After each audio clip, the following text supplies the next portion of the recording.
بسم اللہ الرحمن الرحیم۔ السلام علیکم ورحمۃ اللہ وبرکاتہ۔ دوستو، سرور کائنات صلی اللہ علیہ وسلم کی رحلت کے بعد سلمان فارسی رضی اللہ عنہ نے عرصے تک مدینہ میں قیام کیا۔ فاروق اعظم کے عہد خلافت میں انہوں نے عراق کی سکونت اختیار کر لی۔ ایران پر لشکر کشی کے وقت وہ بھی مجاہدین اسلام میں شریک ہو گئے اور کئی معرکوں میں داد شجاعت دی۔ فاروق اعظم ان کے مرتبہ شناس تھے۔ انہوں نے سلمان رضی اللہ عنہ کو مدائن کی گورنری پر مقرر فرمایا اور تقریباً 4 یا 5 ہزار درہم ان کی تنخواہ مقرر کی۔ لیکن اس مرد درویش کی گورنری کی کیفیت عجیب تھی۔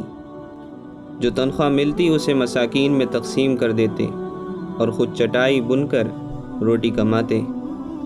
چٹائی کی آمدنی کا 1/3 خیرات کر دیتے۔ خطبہ دیتے تو ایک معمولی عبا پہن کر، کہیں جاتے تو بغیر زین کے ایک معمولی گدھے پر سوار ہو کر اور ایک تنگ اور چھوٹی سی قمیص میں ملبوس ہو کر۔ لوگ ان کو دیکھ کر ہنستے اور مذاق اڑاتے، لیکن وہ صاف صاف کہہ دیتے، خیر و شر کا اندازہ تو اس زندگی کے بعد ہوگا، آج جتنا جی چاہے ہنس لو۔ ان کے پاس اونٹ کے بالوں کا ایک بوسیدہ کمبل تھا۔ دن کے وقت اسے اپنے بدن پر ڈال لیتے اور رات کو سوتے وقت اوڑھ لیتے۔ ایک دن مدائن کے بازار میں جا رہے تھے کہ ایک ناواقف شخص نے انہیں مزدور سمجھ کر اپنا سامان اٹھانے کے لیے کہا۔ حضرت سلمان رضی اللہ عنہ سامان اٹھا کر اس کے پیچھے پیچھے چل دیے۔ راستے میں لوگوں نے دیکھا تو کہا، اے صاحب رسول صلی اللہ علیہ وسلم، اے امیر، آپ نے یہ بوجھ کیوں اٹھا رکھا ہے؟ لائیے ہم اسے پہنچا دیں۔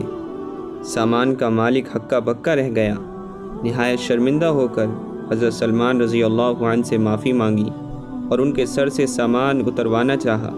حضرت سلمان رضی اللہ عنہ نے فرمایا، بھائی، تو نے یہ سامان اٹھوا کر اپنے مکان تک لے جانے کا ارادہ کیا تھا، اب میں اسے منزل مقصود پر پہنچا کر ہی دم لوں گا۔